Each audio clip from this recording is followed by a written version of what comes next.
I'm coming in hot again, like I did last week. I don't think this episode was a side quest episode. How about that? Every word in that sentence you just said was wrong. Krypton to Alderaan. Krypton to Alderaan. Krypton to Alderaan. Krypton to Alderaan. Welcome, everyone, to Krypton to Alderaan. I am Joey, your Star Wars lover. And with me is Royish Good Looks. Hello, podcast. Hello, Joey. Hello, and we're the podcast that analyzes nerdy pop culture stuff, but it's mostly Star Wars. And this episode, it'll be Star Wars. To be more precise, Star Wars The Bad Batch Season 3, Episode 8, Bad Territory. But first, hey, we are so close to 500 subs. It is incredible. And we got so many subs after the last episode, and that episode is doing pretty well. So we really appreciate everyone who's been tuning in, who's just now tuning in. And listen, we only need to get to 500. So if in a month you don't want to subscribe anymore, you can unsubscribe. Just get us over the 500 subscriber mark. Is that a good way to pitch this? Perfect. Is now a bad time to tell you that I just watched last week's episode 1,600 times in a row? I don't think that's the way the algorithm... I don't know much about the algorithm, but I'm pretty sure if one person watches it a bunch, it doesn't count as extra views. I could have saved a lot of time. Yeah. Anyway, hit subscribe. Punch it. Royce, I have a bone to pick with you. Or maybe you have a bone to pick with me. I'm coming in hot again, like I did last week. I don't think this episode was a side quest episode. How about that? It's the opposite of what I said about last week's 2 episodes. Come at me if you think I'm wrong. But I think that this episode was A, great, B, furthered the plot very well, C, was full of beautiful moments, both emotionally and aesthetically, and D, am I up to D? I lost count. Was not a side quest episode. How do you feel about that? Every word in that sentence you just said was wrong. No, it's just interesting that you flip to the other side of the coin. It just seems like you've got your polarity reversed on how you should be grading side quests versus not side quests. That's how you get clicks, man. That's how you get clicks and views. But I said this on our episode last week that I'm trying, there is no such thing as a side quest. Agreed. Right? And this is a hard pill to swallow when your episode includes a heist, a monster of the week, a villain of a bounty of the week, and a few breadcrumbs of what is to come. This was also a rare A-plot, B-plot episode, which is often the case. I've admitted on this podcast, I don't know how to write television, but I do know that there is a trope that you only do an A and a B plot when maybe your A plot isn't as strong as it could be. So we kind of intersplice going to Pabu, going to whatever, Tabana gas mine planet and searching for this other bounty guy. We had 2 different plots going on, which is kind of cool. We don't often get that in Bad Batch. We're usually following one crew on one mission, not intersplicing things. So I think in some respects that alleviates the side questy nature. But I thought it was a lot of fun, the adventure that we did go on. I think I would have enjoyed getting a few more. Like I said, there's breadcrumbs left for us. We don't know who Fennec's contact is. They didn't learn anything about M counts. There was just a romp with some extra scenes with Omega and Crosshair, and we can dive into all of that on the rest of the episode. But overall, I enjoyed it. Yeah, I'm 100% on board with you.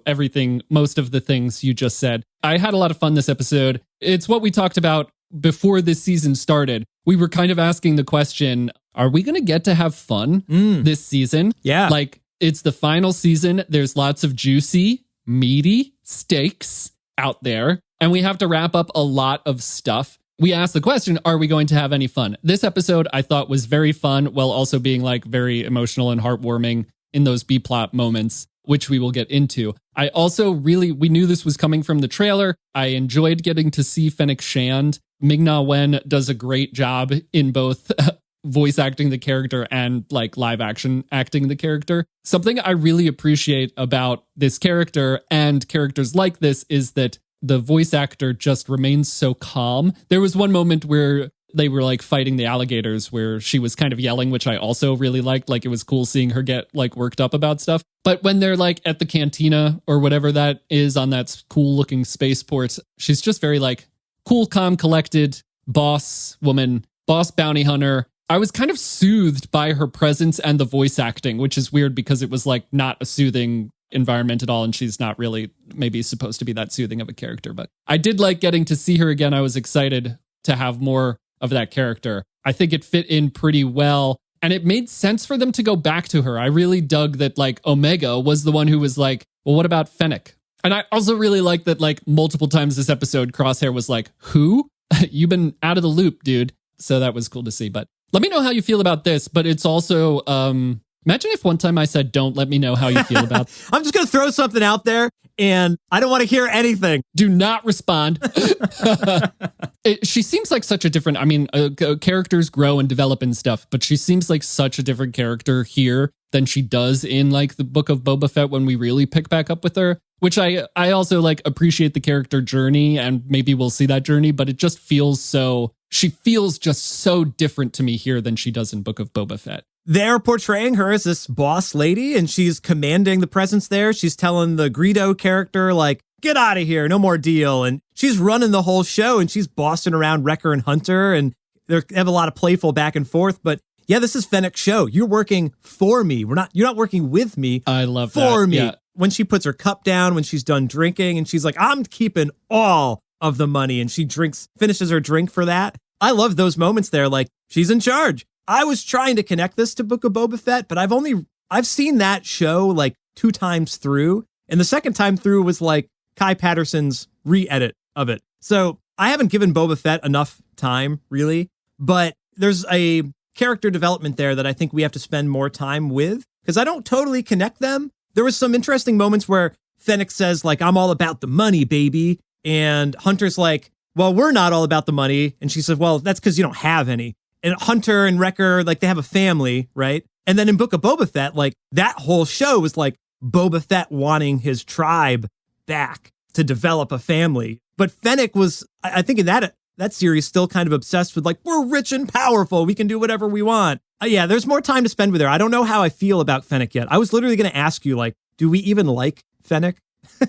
I really like Fennec. I also think there's some ties here. There's some parallels with DJ from The Last Jedi, right? They have a very similar line at some point where Fennec says, or Wrecker says, I guess you work for anyone as long as you get paid. And Fennec says, good guys, bad guys, the money's all the same, which is almost verbatim what DJ says to Finn in The Last Jedi, which at that moment in The Last Jedi, DJ is betraying Finn to the First Order. So he's painted as kind of a villain. But I really like this. Part of the politics of Star Wars for me is like the entitlement of people who are at war, thinking that everyone needs fighting for everyone else to be on their side. And I think that's a little bit of what's happening here. So something that makes me appreciate characters like Fennec is that her motivation is making a living. She's a bounty hunter. Maybe it's not the most good guy thing you could be doing, but like in this galaxy, being a Jedi might be the most good guy thing you can be doing. But the Jedi weren't always good guys, right? So her only motivation is to like make a living, and good guys, bad guys, quote unquote, good guys, bad guys, it doesn't matter. I'm going to make money so that I can continue to survive in this galaxy. And there's something so freeing. She's not tied to the clone rebellion. She's not tied to the not clone rebellion. She's not tied to the Empire. She's just an independent contractor or whatever out there in the galaxy just trying to survive. And I really like characters like that, who are like, obviously, I'm not going to join your war. It was one of the most intriguing things about Luke Skywalker in The Last Jedi to me when he was like, I ran away. I just want to be left alone out here. And like the entitlement of Rey and the rest of like the rebellion to be like, we need to go get Luke Skywalker, who doesn't want to be any part of this. Like, what do you expect me to stand up to the First Order with a laser sword? It's like, yeah, what do you expect that from him? So anyway, I love when characters don't have an allegiance to either side that we're seeing here. And the way that that kind of ruffles the feathers of the characters who do have an allegiance to this side. Like there are just normal people out there in the galaxy just trying to make a living. Well, Wrecker and Hunter need Fennec in this, and they have that sort of like, hey, why are you working with me? You know, you're hiding something and you're not revealing everything. And I think Fennec kind of sorts all that out by the end of the episode, that she's going to sell out Hunter and Wrecker and be like, there's these clones. You can track these clones down. We don't know who she's talking to, of course, but she clearly was like, I got paid from this bounty. I used Wrecker and Hunter for that. Who cares about what they actually need? I got my work done, and I can further sell them out for another payday from this mystery hologram. So that is interesting. I was still hoping that, you know, she even says to them, why are you trusting me? Last time they were together, like they were at odds, so it doesn't make sense that they would be together. And I was still kind of hoping that Fennec saying the line about I only care about money, that would then be like oh no, I'm going to give up the money and save these people for the good of the galaxy, or because it's the right thing to do. But that's inherently not a bounty hunter's character, unless you fall into a Sarlacc pit and get adopted by the local Tusken Raider tribe.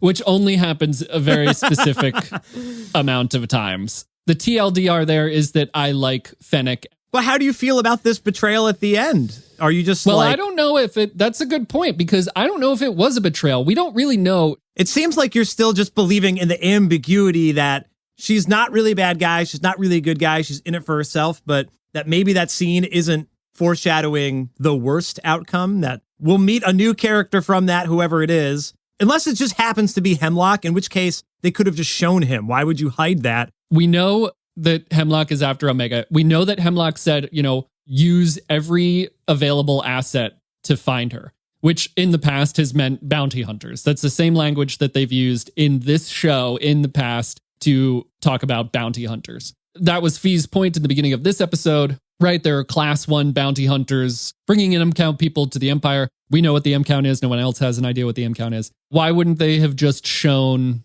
Hemlock? We know that Ventress is in it, so why wouldn't they have just shown Ventress? They've already kind of spoiled that. Unless it's someone like Boba Fett, which I would really enjoy seeing. I mean, choo-choo speculation station. But it would be really cool, I think, to see Boba Fett and have Boba Fett, at least to some degree, interact with Omega, since they're basically twins, right? He's the Alpha and she's the Omega. So I'm kind of hoping that's who it is, and that Ventress is the one maybe out there protecting people with M counts from getting abducted by the Empire. Maybe Boba also has an M count and is hiding and is aware of what's going on. Yeah, this is super speculatory, but by the end of the Clone Wars, Boba Fett was a bounty hunter already. So he could be one of the priority 1, whatever Fee calls it, priority 1 bounty hunters that are doing this work for the Empire. He also hates Jedi. Right? It's kind of all adding up to where Boba Fett might be one of these bounty hunters doing this because, a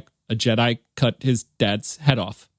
So I don't mean to laugh. It's very sad. But there's kind of lines of evidence that suggest that it might be Boba Fett. Or no matter who that hologram was supposed to be, this being the final season of the Bad Batch, it would still be cool to have Omega and Boba Fett run into each other somehow, cross paths, learn of each other, have a conversation, because who knows if we're going to see Omega again after the Bad Batch. If she pops up in something else or not, who knows? So if this is one of few opportunities for those characters to meet on screen, I'd like to see that. Don't make me read a book.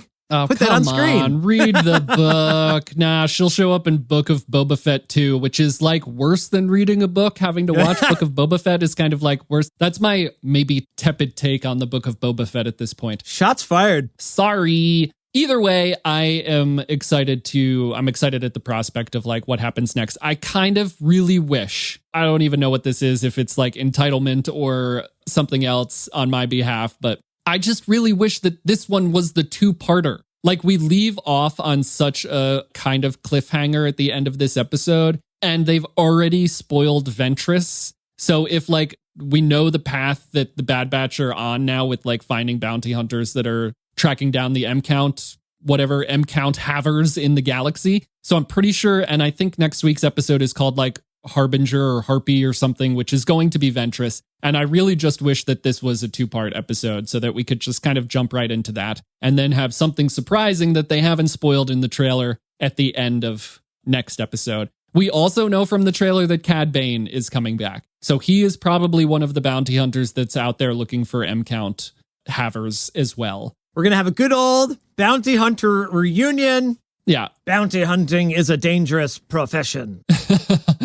Yeah, maybe we'll get little Din Djarin in there somewhere. Little Werner Herzog. Yeah. Anyway, I really did have fun this episode. I really loved the heistiness. This is why, my argument for it not being a side quest is that it did further the plot. As much as I love the episode last season with the Zillow Beast, I don't remember if that actually furthered the plot of the season. So I wouldn't call that side questy because I love that episode, but this definitely continued to further the plot in both A and B plots. Yeah. I appreciate your outlook. You're being really generous. It didn't go as far as the two-parter, in my opinion. I don't want to fight you any further, because you're my brother, because I have Joey. the high ground. Yeah. But I love the two-parter with the clones and the assassins. I thought that was a little bit more juicy than this particular episode, but I will take this was a nice mid-season, I don't want to use this term disparagingly, but mid-season lull where the stakes in this episode were not as high as almost every other episode so far, which that was also a nice relief, right? All the stuff on Pabu, safe atmosphere, lovely scenery. We were really dark and brooding on the bounty hunter quest, but that also wasn't super high stakes. I wasn't worried about someone dying in that episode or someone being captured, right? It was just a fun adventure. I also really love the juxtaposition between the two plots. It being dark and brooding with Hunter and Wrecker and Fennec, and it being light and beautiful and non-violent on Pabu with Crosshair and Omega, which it's Crosshair has kind of been the catalyst for violence throughout the first two seasons. So I really, really liked that. We've kind of talked about this season with it being super dark episodes and then 1 or 2 episodes in the sun. And this episode was both, but it framed the two plots so well, I think. And it might also be foreshadowing. You weren't worried about anybody dying. Fennec does say, don't die on me before the mission's over. She also says everyone's luck eventually runs out. Exactly. And to have, Hunter and Wrecker be on this, orange, dark, violent mission where they might not come back with Fennec, and to have Crosshair and Omega on Pabu safe and sound. I don't want to lose any of these characters, but it feels like it's foreshadowing some stuff. Yeah, so what did you think about trying to heal Crosshair's hand? So we got, is that CZ is the droid, right? AZ.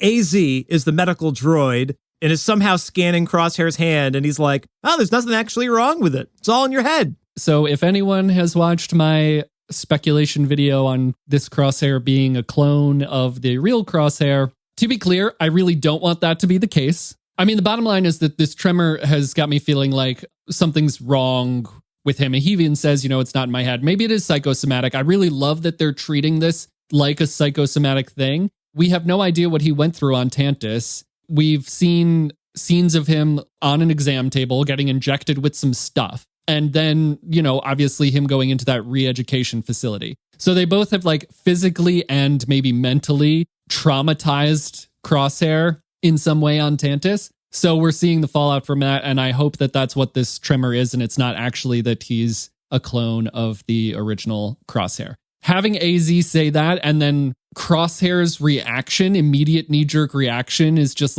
getting up and being forget it, and pushing the droid out of the way. And of course, Batcher goes to run after him because Batcher is Crosshair's dog and emotional support dog. And I really, really love Crosshair. And I really love that they are making this animated character so human. They're really just continuing to humanize him. And there's something so approachable. There's something we can all empathize with about this character going through this stuff and not wanting to admit that it's in their head, not wanting to admit that anything's wrong, not talk about what happened to them. There's so much of that there that's very real, and it just makes this character so human. I just really love what they're doing with Crosshair. Yeah, and it ties in perfectly with the Outpost episode where he's trying to sort of inform Hunter of what's going on, but we had talked on the show here about he just doesn't communicate well verbally because he's a sniper. He's just built to be a Terminator, not to talk about his feelings. And so when he's getting evaluated by AZ, and AZ is like, it's not a physical thing. This is something that you might have to talk about. He immediately just rejects that. We don't talk about our feelings in my family. And yeah, that's kind of a relatable thing.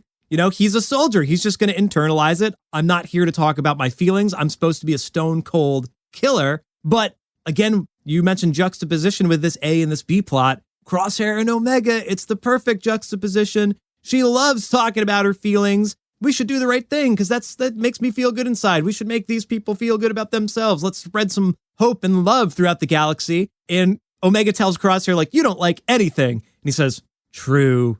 He even admits that he is this curmudgeon, that he is like, I love that so much. I am hopeless, So I'm interested to see if they further crack that ice because Omega's there trying to cheer him up. Like, maybe you weren't 100% accurate today on the shooting range, but like, you're still a pretty good shot, and of course, Crosshair's beating himself up. Like, well, that's not good enough for a sniper, but Omega is still there. Like, no, like that's good enough. You don't have to be perfect. Like we're all defective clones, right? But that's okay. And I think we're still going to see more of this like therapy nature from him, which again, I think is kind of a newer thing in the Star Wars realm. There's not a lot of like healthy expression of emotions. It's normally like, I am tortured and I'm going to commit crimes against humanity because of my tortured nature. Or my aunt and uncle were just burned to death and I guess I'm just going to get on the next ship and fly off this planet. Like, I think this is very fitting for the times that we're living in. Like, it's interesting. He's been through a lot and we're acknowledging that he needs to talk about it. It's uncomfortable for him, but it's important, obviously. I really, really love that. This kind of meta idea that Crosshair is the old Star Wars and Omega is the new Star Wars. And we're transitioning into this, like, it's okay. We're maturing into this. It's okay to have emotions and feelings and talk about emotions and feelings. I really love that. It's okay if Star Wars doesn't have 100% accuracy rate. It's still better than most. Yeah, that's true too.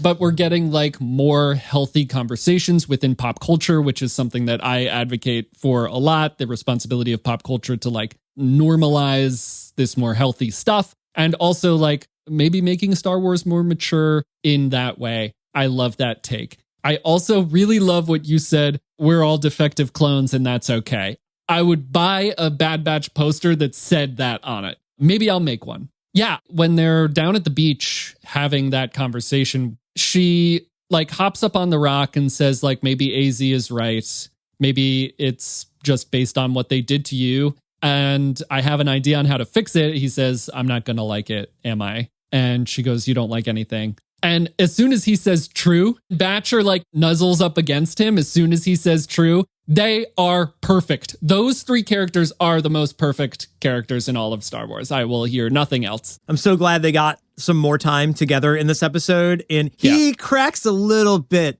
of a smile there as he's looking at the puppy. Yep. And then they do, first of all, the scene where they're meditating, where she's teaching him how to meditate up on the overlook is beautiful. This scene is one of the most beautiful scenes in maybe Star Wars I've ever seen, where they pull back and we're behind Crosshair and Omega and we see like the sunset and the ocean and Pabu. It looks so good.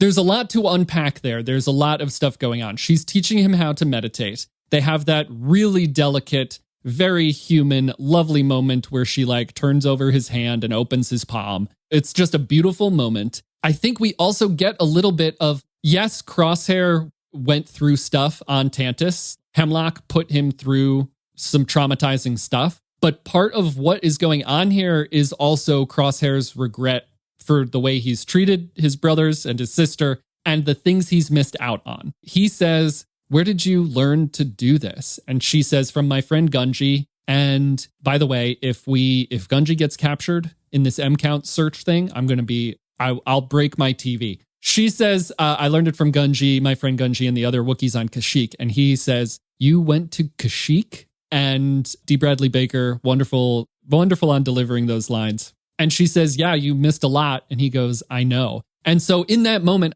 I thought, yes, he has been traumatized by what happened to him on Tantus, but also he regrets missing out on this stuff. Now he's developing this relationship with his older sister. Really, I think part of his psychosomatic illness or injury is the regret of missing out on this stuff and the way he's treated them over the past couple of years. Yeah, I love that too. That he's like, man, I was busy being a sniper for the Empire and I could have been like going on adventures with you guys and like maybe still being like if he's fulfilled by being a sniper, like he could have still been doing that job with the Bad Batch for the good of the galaxy. And yeah, seeing that now, it's interesting. Did you catch the parallels with this meditation scene with your favorite Star Wars series of all time, Ahsoka, with Jason's, I was going to say Jason Solo, Jason and Hera? I did not, but I really like that parallel where they're out on that platform and he's trying to get her to hear the battle. He's like, listen, Mom, you don't hear it? Like